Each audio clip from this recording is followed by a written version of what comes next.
Hello YouTube के हमारे सभी व्यूअर्स को मुझ दिनेश खुल्लर का मेरे चैनल ट्रू लाइफ सॉन्ग्स पर बहुत बहुत स्वागत।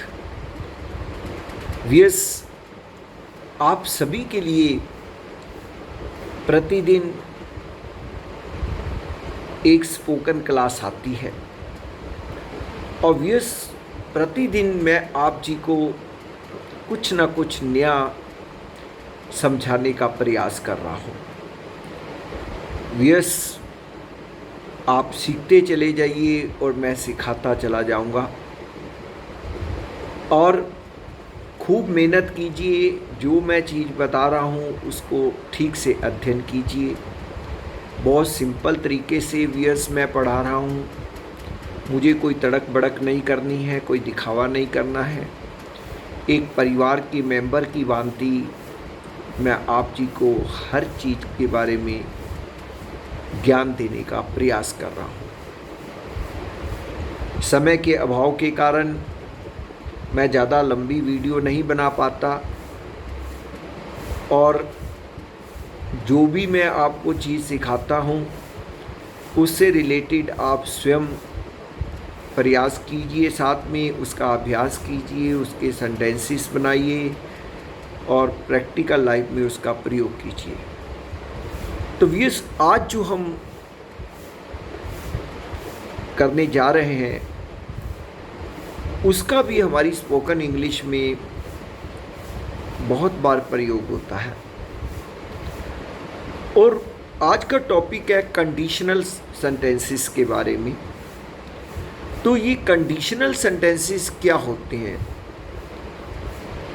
Let us know about it. तो व्यूअर्स, कंडीशनल सेंटेंसेस वो सेंटेंसेस होते हैं जिसमें कोई शर्त होती है या फिर कोई स्थिति होती है और ये कंडीशनल जो सेंटेंसेस होते हैं व्यूअर्स, ये 3 प्रकार के कंडीशनल सेंटेंसेस हमारे पास आते हैं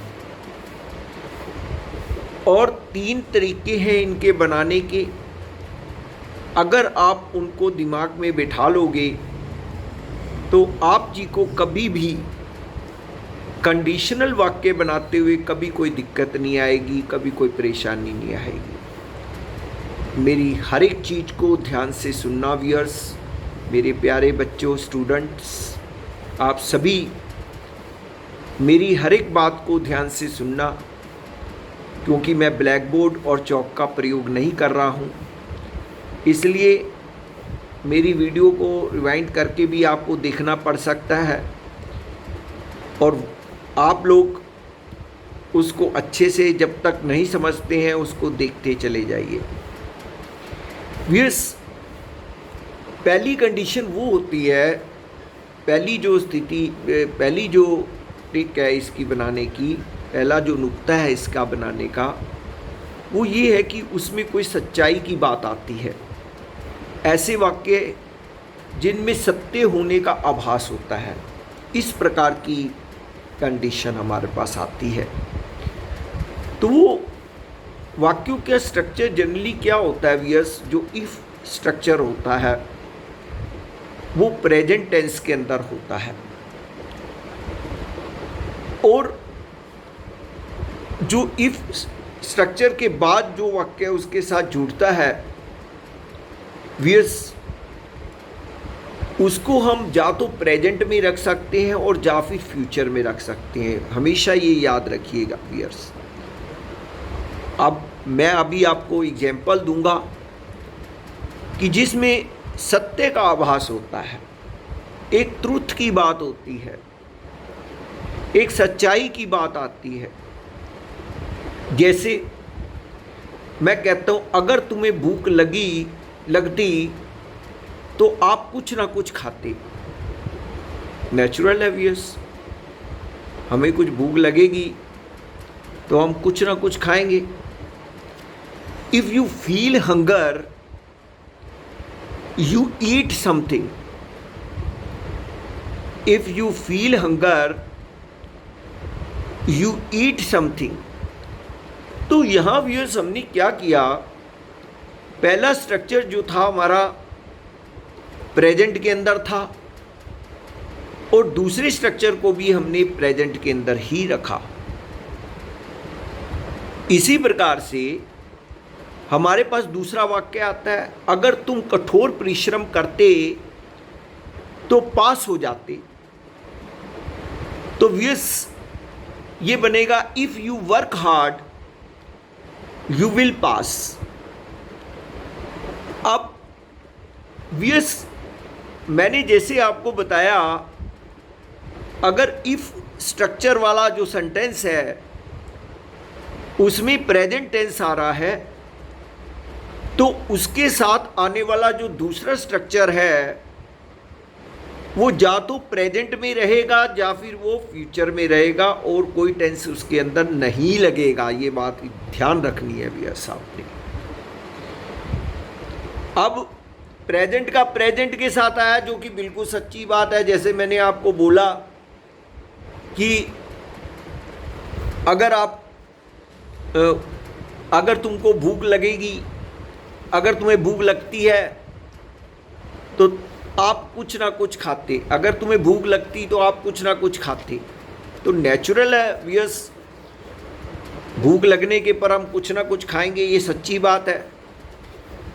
इसी प्रकार से जो दूसरा वाक्य आया, मैंने एग्जाम्पल दिया आपको, अगर तुम कठोर परिश्रम करते तो पास हो जाते। अब देखिए व्यूअर्स, हमने यहाँ पर भी प्रेजेंट का स्ट्रक्चर है पहला, तो हमने पीछे प्रेजेंट इसलिए नहीं यूज़ किया व्यूअर्स। अब कई बार ऐसा भी हो जाता है कि हम कठोर परिश्रम करते हैं, उसके बावजूद भी सफलता नहीं मिलती है। तो बिल्कुल मतलब थोड़ी संभावना में थोड़ा सा 1% कुछ कमी है, इस करके हमने वहाँ पर फ्यूचर टेंस का प्रयोग किया। जो बिल्कुल ही सच्ची बात आ रही है आपको, बिल्कुल ही नेचुरल बात आ रही है आपको, उसमें आपने जो है प्रेजेंट के साथ, प्रेजेंट इफ प्रेजेंट स्ट्रक्चर में है तो दूसरा स्ट्रक्चर भी प्रेजेंट में ही प्रयोग करना है। अब इसी प्रकार से और वाक्य भी बनते हैं, यदि तुम पानी पीते तो प्यास बुझ जाती, यदि एसी चल रहा होता तो कमरा ठंडा होता, और यदि बच्चा भूखा होता तो रोता। तो व्यूअर्स ऐसे ऐसे जो सेंटेंसेस होते हैं ये फैक्ट्स के ऊपर आधारित होते हैं और इनके साथ जो इफ स्ट्रक्चर होता है वो प्रेजेंट के अंदर आता है, पहली बात। अब दूसरा जो कंडीशनल सेंटेंस बनता है व्यूअर्स, उसमें इमेजिनेशन होती है, कल्पना होती है एक, और उसका जो स्ट्रक्चर होता है वो पास्ट के अंदर, जो इफ स्ट्रक्चर होता है वो पास्ट के अंदर आता है। और जब इफ स्ट्रक्चर पास्ट में आएगा व्यूअर्स, तो जो उसके साथ दूसरा स्ट्रक्चर जुड़ेगा उसमें वुड या कोई मोडाल का प्रयोग होगा। तो व्यूअर्स कैसे बनेगा वो, यदि मैं लॉटरी जीतता मैं कार खरीद लेता। अब देखिए यहाँ पर एक इमेजिनेशन है व्यूअर्स, एक कल्पना है। If I won the lottery I would buy a car, if I won the lottery I would buy a car. तो यहाँ पर एक इमेजिनेशन है। पहली जो सेंटेंस इफ स्ट्रक्चर का आया उसमें हमने वर्ब की सेकंड फॉर्म लगी हुई मिली हमें, विन की फॉर्म वॉन लगी, और जो सेकंड स्ट्रक्चर हमने यूज़ किया उसके साथ हमने वुड का प्रयोग करा। इसी प्रकार से यदि मैं प्रधानमंत्री होता तो देश को नई नीतियां प्रदान करता। ऐसे भी आ सकता है, if I were prime minister. देखो ये भी पास्ट में स्ट्रक्चर है, if I were prime minister I would provide new policies to country. तो यहां पर भी व्यूअर्स क्या हुआ, जो हमारी एक इमेजिनेशन आ रही है। तो ये ध्यान रखिए, जो दूसरा तरीका मैंने बताया कि अगर इफ स्ट्रक्चर में पास्ट सिंपल पास्ट का प्रयोग हो रहा है, तो जो दूसरा स्ट्रक्चर होगा उसके अंदर वुड या मोडाल का प्रयोग करके हम सेंटेंस को बनाते हैं। तो चलिए समझते हैं जो तीसरी प्रकार की कंडीशन होती है वो क्या होती है व्यूअर्स। वो रिपेंटेंस होती है, यानी कि कोई पछतावा हो रहा है आपको किसी बात का। तो उसमें क्या होता है व्यूअर्स, जो इफ स्ट्रक्चर होता है उसमें पास्ट परफेक्ट टेंस का प्रयोग हो रहा होता है, और जो दूसरा साथ में आता है उसमें वुड प्लस है प्लस थर्ड फॉर्म लगाई जाती है। जैसे मैं कहता हूं, यदि मैंने अंग्रेजी सीखी होती तो मैं विदेश चला जाता। If I had learned English I would visited foreign country.